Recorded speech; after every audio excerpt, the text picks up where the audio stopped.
رمضان رمضان اس کی بڑی ہے شان۔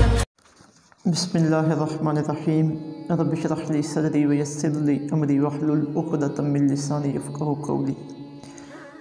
آج ہمارے درس قرآن کا عنوان حضرت لوط علیہ السلام کی سیرت، کردار اور حالات زندگی ہے۔ حضرت لوط علیہ السلام اللہ رب العزت کے برگزیدہ بندے اور نبی ہیں۔ آپ حضرت ابراہیم علیہ السلام کے بھتیجے یا بانجے ہیں۔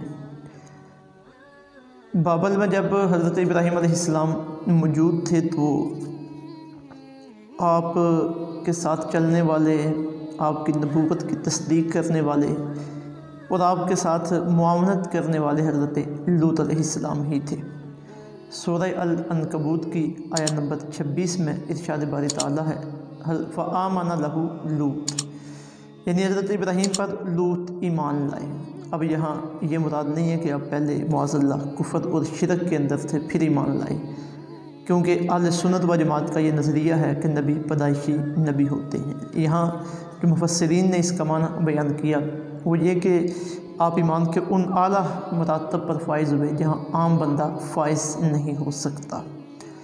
جب حضرت ابراہیم علیہ السلام نے بابل عراق سے ہجرت کی اور فلسطین کی طرف تشریف لے گئے تو انہوں نے حضرت لوط علیہ السلام کو بحیرہ مردار، جسے بحر میت بھی کہا جاتا ہے، اس کے کنارے عمورہ اور صدوم، یہ دو بستیاں تھیں، وہاں حضرت لوط علیہ السلام کو آپ نے سیٹ کیا اور جو آپ کی نبوت کے فرائض تھے ان کی ادائیگی آپ نے ان بستیوں میں شروع کی۔ حضرت لوط علیہ السلام کا حلیہ مبارک حضرت کعب بن احبار رضی اللہ تعالی عنہ نے بیان فرمایا ہے اور اسے امام حاکم نے المستدرک میں نقل فرمایا۔ المستدرک کی جلد 2 صفحہ نمبر 612 اور حدیث نمبر 4057 ہے۔ آپ بیان کرتے ہیں کہ حضرت لوط علیہ السلام اللہ تعالیٰ کے نبی تھے، حضرت ابراہیم علیہ السلام کے بھائی کے بیٹے تھے۔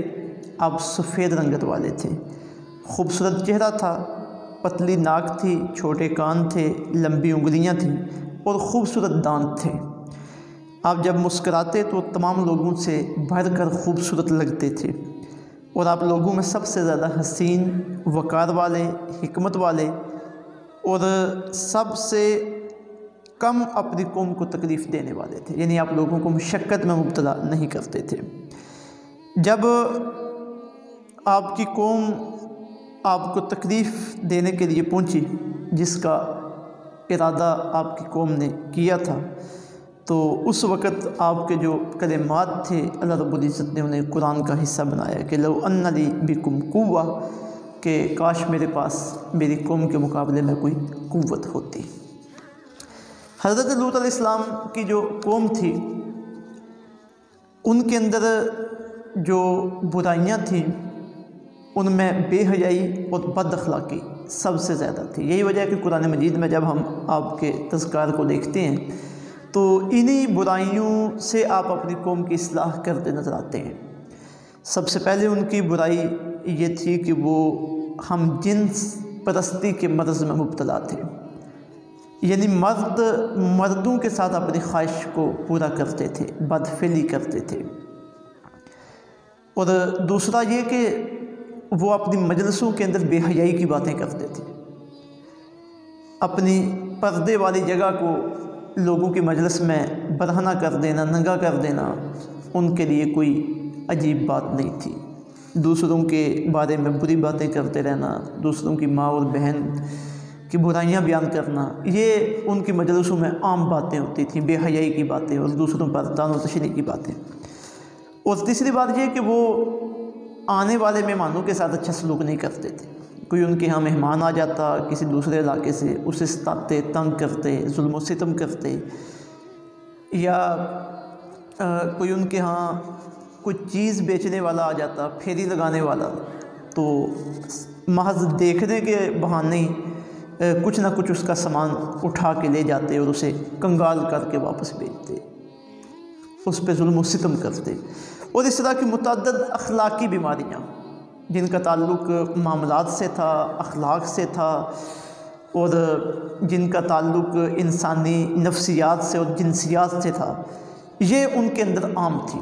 تو جب آپ تشریف لائے اور آپ نے انہیں آ کے تنبیہ کی، آگاہ کیا اور ان برائیوں سے روکا اور اللہ رب العزت کی عبادت کی طرف دعوت دی، تو بجائے اس کے کہ وہ آپ کے احسان کو مانتے اور اپنے ان برے کاموں سے باز آ جاتے، یہ لوگ بھی آپ کے مقابلے میں اتر آئے اور آپ کو دھمکیاں دینے لگے کہ جس عذاب کا تو ہم سے وعدہ کرتا ہے وہ لے آ، اور یہ بھی انہوں نے کہا کہ تو بڑا پاک باز بنا پھرتا ہے، یہاں سے ہم تجھے نکال دیں گے وغیرہ وغیرہ۔ پھر وہی ہوا جو پہلے لوگوں کے اوپر ہوتا تھا، جب انہوں نے اپنے نبی کی نہ سنی تو پھر ان پہ پتھروں کا عذاب آیا اور ساری قوم تباہ و برباد ہو گئی۔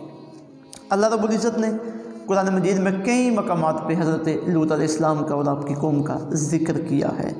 بطور خاص 3 مقامات ہم اپنے اس درس میں شامل کر رہے ہیں۔ سب سے پہلا مقام سورہ العنکبوت، یہ سورہ نمبر 29 ہے، پارہ نمبر 20 سے شروع ہو رہی ہے، پارہ نمبر 21 میں اس کا اختتام ہوتا ہے۔ اس کی 2 آیات طیبات ہیں، 3 آیات طیبات ہیں۔ اس سے ہمیں اندازہ ہوتا ہے کہ حضرت لوط علیہ السلام نے اپنی قوم کو کیسے تبلیغ کی اور آگے سے ان کا کیا رویہ تھا۔ ارشاد باری تعالیٰ ہے وَلُوطًا، اور لوط کو یاد کرو، اذ قال لقومہ، جب اس نے اپنی قوم سے کہا، انکم لتاتون الفاحشہ، بے شک تم فحاشی کا ارتکاب کرتے ہو، اور تمہارا یہ جو فحاشی کا طریقہ کار ہے یہ تمہاری اپنی ہی ایجاد کر رہا ہے، یعنی ہم جنس پرستی۔ ما سبقکم بہا من احد من العالمین، تم سے پہلے کسی بھی قوم نے اس بے حیائی کا ارتکاب نہیں کیا، سارے جہان میں تم اکیلے ہی ہو، پہلی مرتبہ تم نے یہ گھند نکالا ہے، یہ برائی نکالی ہے، یہ بے حیائی نکالی ہے۔ پھر آپ نے فرمایا اَإِنَّكُمْ لَتَأْتُونَ الرِّجَالَ، کیا تم مردوں سے اپنی شہوت پوری کرتے ہو، ایک جرم ان کا، وَتَقْطَعُونَ السَّبِيلَ، اور تم راہ زنی کرتے ہو، یعنی ڈاکے ڈالتے ہو، آنے والے لوگوں کو تنگ کرتے ہو، ان کے مال لوٹ لیتے ہو۔ آگے ارشاد فرمایا وَتَأْتُونَ فِي نَادِيكُمُ الْمُنْكَرَ، اور تم سر عام اپنی مجلسوں میں برائیاں کرتے ہو، بے حیائی کی باتیں کرتے ہو، بے حیائی کے عمل کرتے ہو، یعنی تمہارے لیے یہ کوئی عجیب اور شرمندگی کی بات نہیں ہے کہ تم کسی کے سامنے کیا کر رہے ہو۔ تو جب آپ نے انہیں یہ سمجھایا، تنبیہ کی، تو آگے سے ان کا کیا رویہ تھا؟ ارشاد باری تعالیٰ ہے فَمَا كَانَ جَوَابَ قَوْمِهِ، نہیں تھا آپ کی قوم کا جواب الا سوائے اس کے کہ ان قالوا، کہ انہوں نے کہا ائتنا بعذاب باللہ، کہ تو لے آ ہمارے اوپر اللہ کا عذاب، ان کنت من الصادقین، اگر تو سچا ہے۔ بجائے اس کے کہ آپ نے اس رہنما کی بات کو سنتے مانتے اور بے حیائیوں سے اور برے کاموں سے باز آ جاتے، الٹا انہوں نے حضرت لوط علیہ السلام کو دھمکیاں لگانا شروع کر دی کہ ٹھیک ہے جو تم عذاب کہتے ہو لے آؤ، ہمیں اس کی کوئی پرواہ نہیں ہے معاذ اللہ۔ تو جب انہوں نے یہ بات کی تو حضرت لوط علیہ السلام نے آگے سے اللہ رب العزت سے ہی مدد طلب کی۔ قال، آپ نے عرض کی ربی، اے میرے رب، انصرنی علی القوم المفسدین، تو مدد فرما میری، نصرت سے مجھے نواز اس قوم کے مقابلے میں جو فساد پھیلانے والے ہیں۔ یہ ایک انداز ہے قرآن مجید کا، حضرت لوط علیہ السلام اور کا اپنی قوم کے ساتھ جو معاملہ تھا۔ اب ایک دوسرا انداز جو اللہ رب العزت نے سورہ الاعراف شریف میں بیان کیا، یہ سورہ اعراف کی آیہ نمبر 80 سے یہ سلسلہ شروع ہو رہا ہے، 80، 81، 82، 83 اور 84۔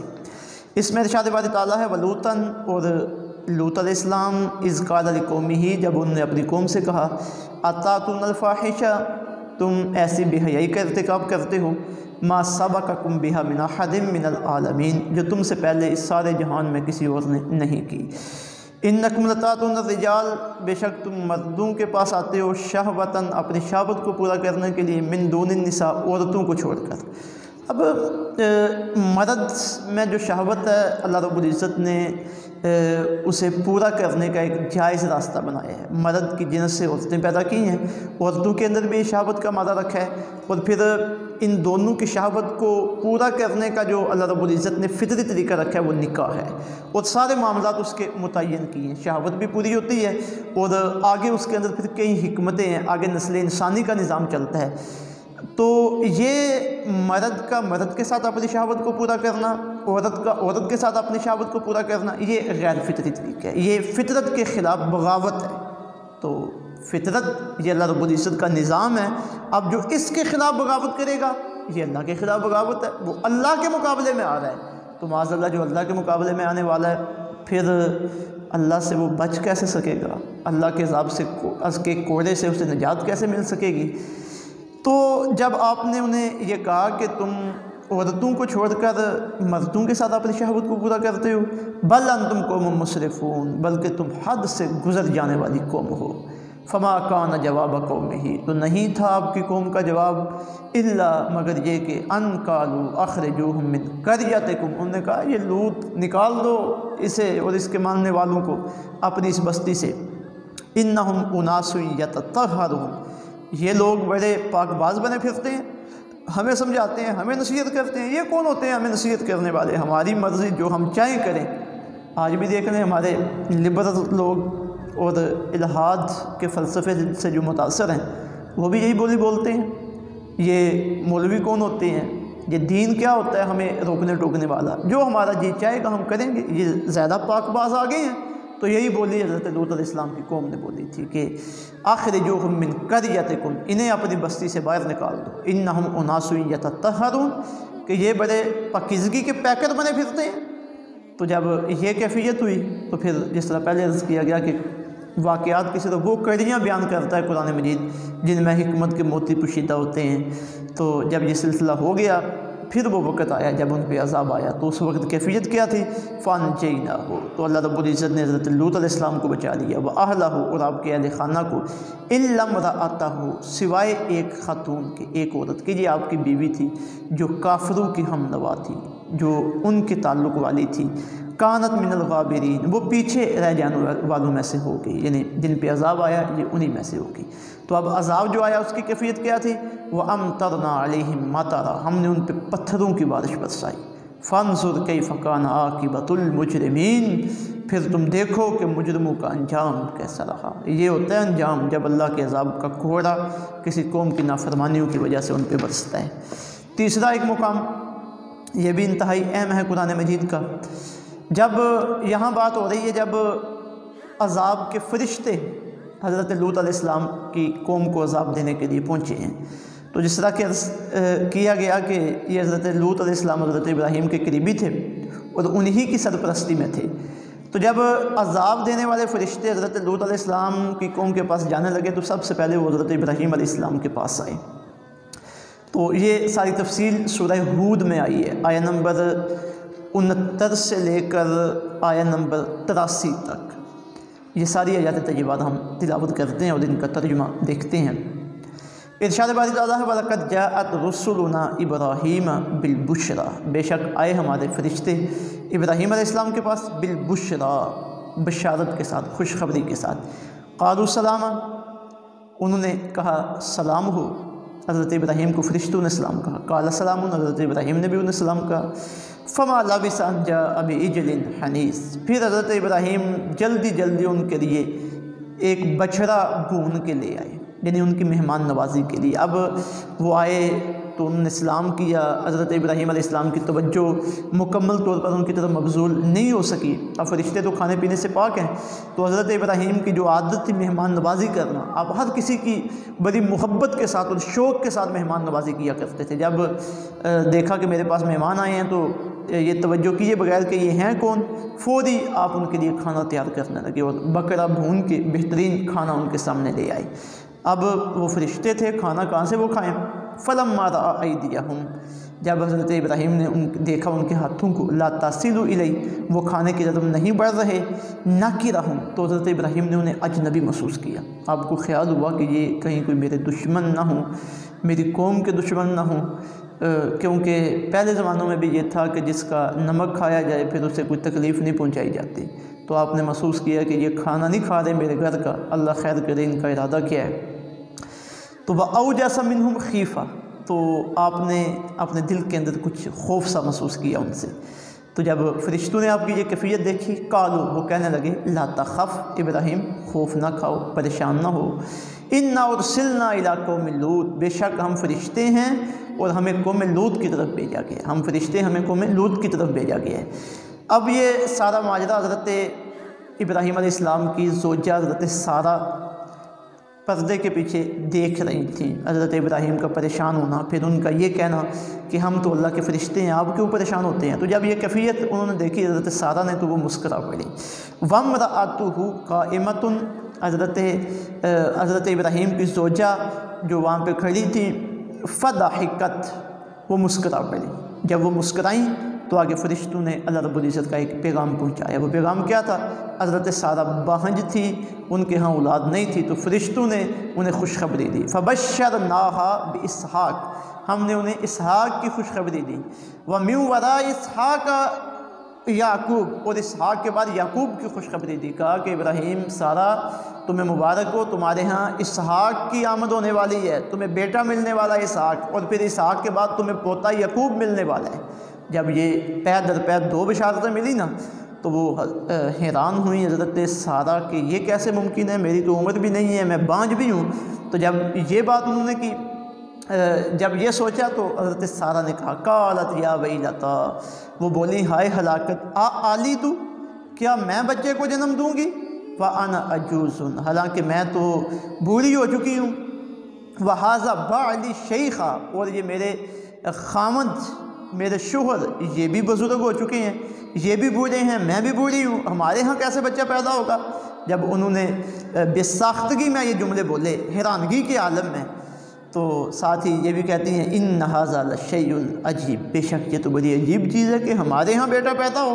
جب انہوں نے یہ بات کی تو آگے فرشتوں نے کیا کہا؟ قالوا، فرشتے کہنے لگے اتعجبین من امر اللہ، کیا تم اللہ کے حکم پر تعجب کرتی ہو کہ اللہ کا حکم ہم تمہیں سنا رہے ہیں؟ اب زندگی، موت، اولاد دینا، اولاد نہ دینا، یہ تو اللہ کے اختیار میں ہے، تو اللہ نے ہمیں پیغام بھیجا ہے ہمارے ہاتھ تمہیں کہ تمہارے ہاں بچے کی ولادت ہوگی، اب تمہیں پریشان ہونے کی ضرورت نہیں ہے، تمہارا بڑھاپا جانے اور اللہ جانے، وہ اللہ بڑھاپے بھی دور کرنے والا ہے، بانجھ پن بھی دور کرنے والا ہے، اولاد بھی دینے والا ہے۔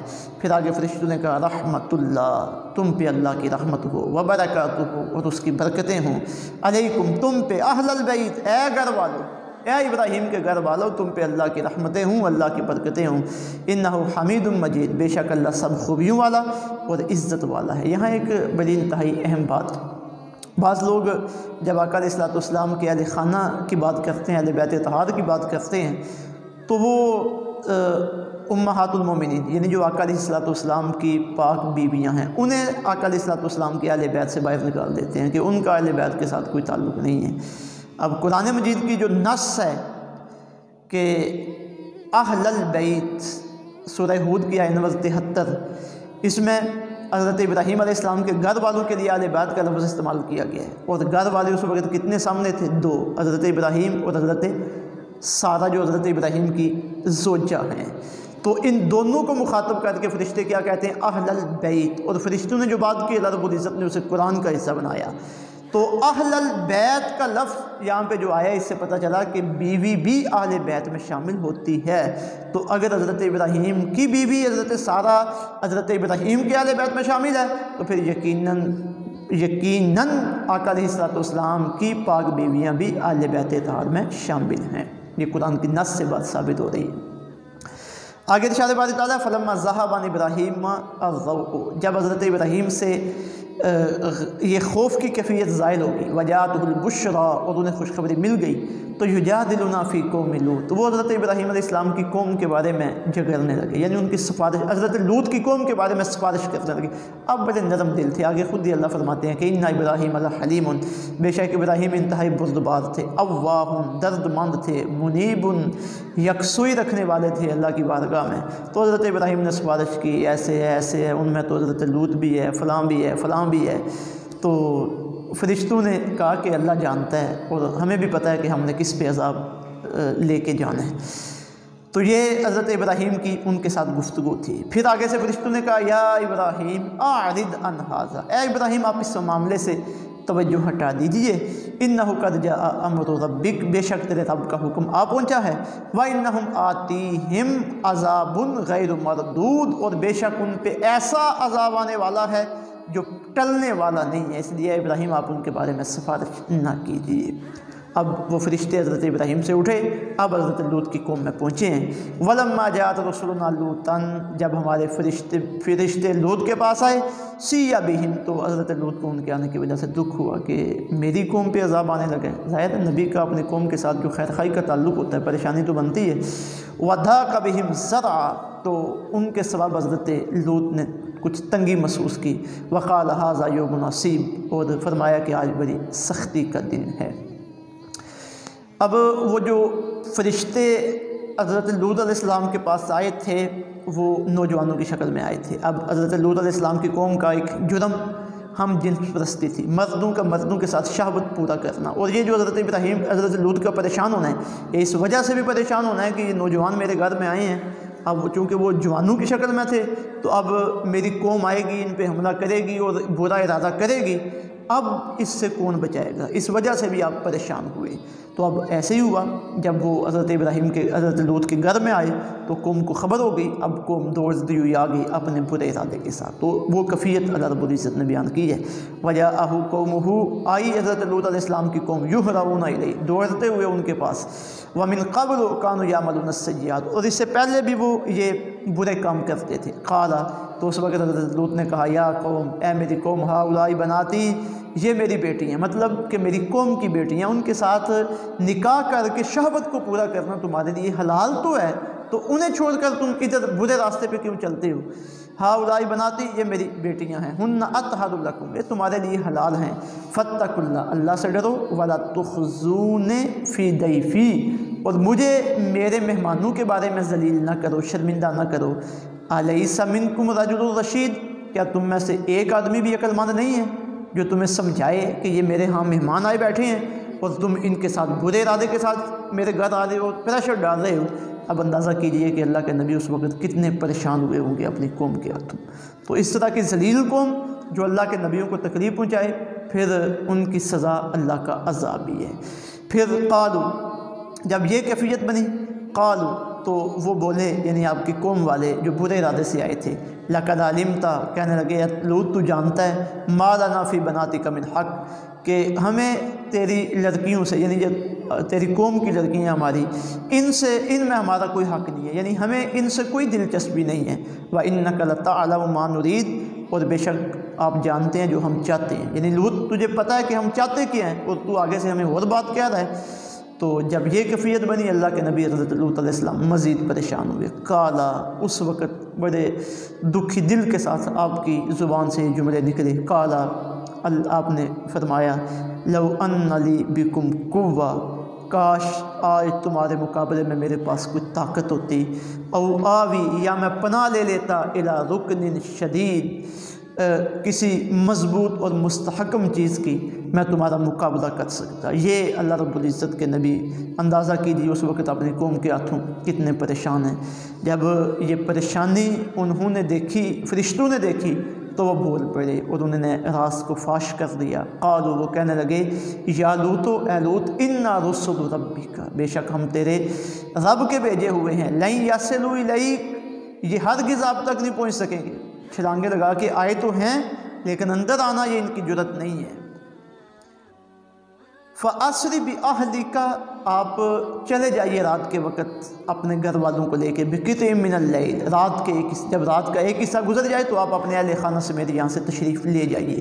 وَلَا يَلْتَفِتْ مِنْكُمْ أَحَدٌ، اور تم میں سے کوئی بندہ بھی پیچھے مڑ کے نہ دیکھے، إِلَّا امْرَأَتَكَ، سوائے ایک خاتون کے، یعنی وہ آپ کی جو خاتون بیوی آپ کی کافرہ تھی، کہ وہ پیچھے رہے گی، باقی آپ سارے چلے جائیں۔ إِنَّهُ مُصِيبُهَا مَا أَصَابَهُمْ، اسے آج وہی کچھ پہنچے گا جو دوسرے لوگوں کو پہنچنے والا ہے۔ إِنَّ مَوْعِدَهُمُ الصُّبْحُ، اور ان کے اوپر عذاب کے نازل ہونے کا جو وقت ہے وہ صبح کا ہے، صبح کا وقت ہے ان وعدے کی تکمیل کا۔ أَلَيْسَ الصُّبْحُ بِقَرِيبٍ، پھر انہوں نے حضرت لوط علیہ السلام کو تسلی دی، لوط پریشان ہونے کی بات نہیں ہے۔ أَلَيْسَ الصُّبْحُ بِقَرِيبٍ، کیا صبح کا وقت قریب نہیں ہے؟ اب جب یہ سارا معاملہ ہو گیا، رات کے کچھ حصہ گزرنے کے بعد جب حضرت لوط علیہ السلام اپنی اہل خانہ کو لے کے تشریف لے گئے، تو فلما جاء امرنا، اللہ فرماتے ہیں جب پھر آ گیا ہمارا عذاب، ہمارا حکم آ گیا، حکم عذاب کا حکم آ گیا، جعلنا عالیہا سافلہا، تو ہم نے ان کے اوپر والے حصے کو نیچے کر دیا۔ یعنی پلٹا کے پھینکا، وَأَمْطَرْنَا عَلَيْهَا، اور ہم نے برسائے ان کے اوپر حجارتاً پتھر، من سجیل نکیلے پتھر، مندود جو لگاتار برس رہے تھے، مصومۃً عند ربک، اور ہر پتھر کے اوپر تیرے رب کی طرف سے نشان لگا ہوا تھا کہ یہ پتھر فلاں کو جا کے لگے، وما ہی من الظالمین ببعید، اور وہ عذاب ان ظلم کرنے والوں سے کچھ دور نہیں ہے۔ یہ اشارہ اہل مکہ کی طرف کہ اے محبوب مکرم صلی اللہ علیہ وسلم، یہ اہل مکہ جو آج آپ کو تنگ کر رہے ہیں، وہ قوم لوط جن کے اوپر عذاب آیا تھا وہ ان سے دور نہیں ہیں، انہیں چاہیے کہ ان سے نصیحت حاصل کریں اور ان برے کاموں سے رک جائیں، برے کاموں سے باز آ جائیں۔ یہ حضرت لوط علیہ السلام کا تذکرہ جو قرآن مجید میں موجود آج ہم نے کرنا تھا، یہ پایہ تکمیل تک پہنچ رہا ہے۔ اب اس کے بعد آج کے اس درس میں جو ہمارے لیے اسباق ہیں، ہم ان کی طرف آتے ہیں۔ اس سلسلے میں سب سے پہلا جو سبق ہمارے سامنے آتا ہے وہ یہ ہے کہ ہم اپنی مجالس کو پاکیزہ رکھیں۔ حضرت لوط علیہ السلام کی قوم، ان کے جو برے اعمال تھے ان میں سے ایک یہ تھا کہ ان کی مجلسیں گندی تھیں، ناپاک تھیں، بری باتیں کرتے وہ اپنی مجلسوں میں، لوگوں کے بیٹوں پہ، بیٹیوں پہ، ماؤں بہنوں پہ برے تبصرے کرتے اور شرم کی چیزیں ایک دوسرے کے سامنے کھولا کرتے تھے۔ آج ہم اپنی مجلسوں کو دیکھیں کہ کیا ہماری مجلسوں میں یہ کام تو نہیں ہے، یہ باتیں تو نہیں ہیں، اور پھر اپنے لباس کو دیکھیں کہ کیا ہمارے نوجوانوں میں، ہماری خواتین میں، ہماری بچیوں میں ایسے لباس تو نہیں آ گئے جن کی وجہ سے شرمگاہیں ننگی ہو رہی ہیں، اور ایسے لباس تو نہیں آ رہے جن کی وجہ سے شرم کی جگہیں نظر آتی ہیں، ان کے اشارے ملتے ہیں۔ آج یہ بات دیکھنے کی ضرورت ہے۔ دوسری، ہم جنس پرستی، یہ حضرت لوط علیہ السلام کی قوم سے یہ معاملہ شروع ہوا، اور آج معاشرہ جدید ہوتا جا رہا ہے، اور جدید معاشرے میں یہ قدیم برائیاں پھر پلٹ کے آتی جا رہی ہیں۔ ایک وقت تھا بہت پہلے چین میں، یہ تقریباً 1664 کی بات ہے، اس دور میں ہم جنس پرستی کا آغاز دوبارہ ہونا شروع ہوا تھا۔ پھر آج جو صورتحال ہے 2001 میں ہالینڈ میں گورنمنٹ سطح پہ اس کا بل پاس ہوا، قانونی طور پہ ہم جنس پرستی کو تسلیم کیا گیا کہ مرد کے ساتھ شادی کر لے، عورت کے ساتھ شادی کر لے۔ پھر دیکھتے دیکھتے امریکہ میں، بیلجیم میں، کینیڈا میں، آئی لینڈ میں، ناروے میں، پرتگال میں، اسپین میں، ساؤتھ افریقہ میں، سویڈن میں اور دیگر کے ممالک میں اسے قانونی حیثیت ملی۔ اور یہ جو مغربی ممالک کی جی این اوز ہیں جو فحاشی اور ریانی پھیلانے کے لیے پوری دنیا میں کمر بستہ ہیں، ان کی کوشش ہے کہ مسلمان ممالک میں بھی اسے قانونی حیثیت دلوائیں، اور مختلف ہیلوں بہانوں کے ذریعے وہ اس پہ اپنی کارروائی مسلسل کر رہی ہیں۔ ہم جنس پرستی انسانی فطرت کے خلاف ہے، اللہ کے عذاب کو دعوت دینے والا ہے۔ اللہ رب العزت نے جس فطرت کے ساتھ اس دنیا کی پروگرامنگ کی ہے اور ایک نظام بنایا ہے مرد عورت کا آگے سلسلہ نسل کے چلنے کا، اگر کوئی اس کے خلاف چلے گا تو وہ اللہ رب العزت کے عذاب کو دعوت دینے والا ہوگا، وہ اللہ کے مقابلے میں آئے گا۔ جو اللہ کے مقابلے میں آئے گا پھر اس پہ اللہ کے عذاب کا کوڑا برسے گا۔ اس کی کئی شکلیں ہو سکتی ہیں اللہ کے عذاب کی۔ اس دنیا کی مصائب، آلام، پریشانیاں آج دیکھیں، کرونا وائرس میں ساری دنیا مبتلا ہے، تو دیکھیں ہم نے پیچھے گناہ کتنے کیے ہیں، اللہ رب العزت کے عذاب کو دعوت ہم نے کتنی مرتبہ دی ہے۔ اور پھر بالخصوص جو ہم جنس پرستی والا عمل ہے، آقا علیہ الصلوۃ والسلام نے اپنی حدیث میں بھی اس کی مذمت کی ہے۔ مسند امام احمد جلد 1 صفحہ نمبر 522، آقا علیہ الصلوۃ والسلام نے ارشاد فرمایا، لعن اللہ کی لعنت اس پہ، من عامل، جس نے کام کیا قوم لوط والا، ثلاثاً 3 مرتبہ آقا علیہ الصلوۃ والسلام نے ارشاد فرمایا کہ جس نے قوم لوط والا عمل کیا اس پہ لعنت ہو۔ اور ایک مقام پہ اسی مسند امام احمد بن حنبل کی جلد 4 صفحہ نمبر 367 پہ حدیث مبارکہ آقا علیہ الصلوۃ والسلام نے ارشاد فرمایا، جو آدمی اللہ رب العزت ان لوگوں پر نظر رحمت نہیں فرماتا جو کسی مرد یا عورت کے پیچھے کے مقام سے بدفعلی کرے۔ دیکھ لیں آقا علیہ الصلوۃ والسلام نے بھی کتنی مذمت فرمائی ہے۔ تو یہ ہم جنس پرستی، چاہے کالج میں ہو، سکول میں ہو، مدرسے میں ہو، معاشرے میں ہو، جس جگہ بھی ہو، یہ قابل مذمت ہے، انتہائی قابل مذمت ہے، اور اس کے خاتمے کی ضرورت ہے۔ تیسری بات، مہمانوں کی قدر۔ حضرت ابراہیم علیہ السلام آئے، پاس فرشتے آئے تو فوری آپ نے کھانا تیار کیا انہیں انسان مہمان سمجھتے ہوئے۔ حضرت لوط علیہ السلام کے پاس فرشتے آئے، جب انہیں تنگ کرنے کی کوشش کی گئی تو آپ پریشان ہو گئے۔ کوئی بھی مہمان آئے وہ اللہ کی رحمت ہے، اللہ کی طرف سے آیا، اس کی قدر کرنا، اسے اہمیت دینا، اس کے لیے کھانے کا اہتمام کرنا، یہ اعلیٰ لوگوں کے اخلاق میں شامل ہے۔ چوتھا، اجنبیوں سے اچھا سلوک۔ آپ کی جو قوم تھی وہ حضرت لوط علیہ السلام کی اجنبیوں کے ساتھ برا سلوک کرتی تھی، مال لوٹ لیتی تھی، ڈھاکے ڈالتی تھی، تو اجنبیوں کے ساتھ اچھا سلوک اگر ہم اللہ رب العزت کی رحمت حاصل کرنا چاہتے ہیں۔ پھیری لگانے والے جو آتے ہیں، دوپہر کا وقت ہوتا ہے، کبھی ان سے کھانا پوچھ لیں، پانی پوچھ لیں، نہ ضرورت ہو تب بھی ان سے کوئی چیز لے لیں کہ نہ جانے ان کی دہاڑی بھی شام کو بنے گی یا نہیں بنے گی، چلیں ہماری طرف سے کچھ معاونت ہو جائے۔ اور پانچویں بات، جب کوئی سمجھانے والا ہو اس کی بات کی طرف توجہ دیں، اس کی قدر کریں۔ جو قومیں اپنے سمجھانے والوں کی قدر نہیں کرتی، بدنصیبی ان کا مقدر بنتی ہے۔ اللہ رب العزت ان احکامات کو سامنے رکھ کے عمل پیرا ہونے کی توفیق عطا فرمائے۔ وما علینا الا البلاغ۔